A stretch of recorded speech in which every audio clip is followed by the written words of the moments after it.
حابه ديري لهم وصفه بزاف بنينه مقرمشه من برا وطريه من داخل واللي توجديها في وقفه وزيد اقتصاديه، مكوناتها كاينين في كل دار. مع كاس اتاي ومسلسل ما عندي واش نحكي لك، وبعد الولاد الصغار يموتوا عليها. في مقله ولا كاسرونه راح تحطي 2 كيسان كبار تاع الماء اللي يكون عادي، مع 3 مغارف كبار تاع الزبده، 4 مغارف كبار تاع السكر، وتحطيهم على النار حتى تذوب لك هذيك الزبده مليح.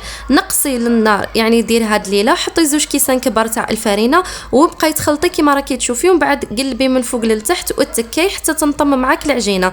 غير تشوفي عاد ما تلصقش وتلمت، نحيها حطيها في حاجه غطيها وخليها حتى تبرد لك. غير تبرد هنايا بداي حطي في البيض تاعك. حطيت الحبه الاولى انايا وبداي خلطي في الاول حينفصلوا على بعضهم، ومن بعد تلم لك العجينه. زدت هنا الحبه الثانيه، وكنصيحه نتوما ديروا 3 حبات خاطر انا كانوا عندي غير 2 هكا باه تساعدكم في الخدمه. ومن بعد حطيت العجينه تاعي في لابوش ونبدا نشكل فيهم. بالنسبه لطريقه التشكيل شكلهم كيما حبيتوا، انا درتهم على شكل قلوب يجيو بزاف باهيين، درتهم فوق ورق الزبده هكا باه يسهلوا لي الخدمه.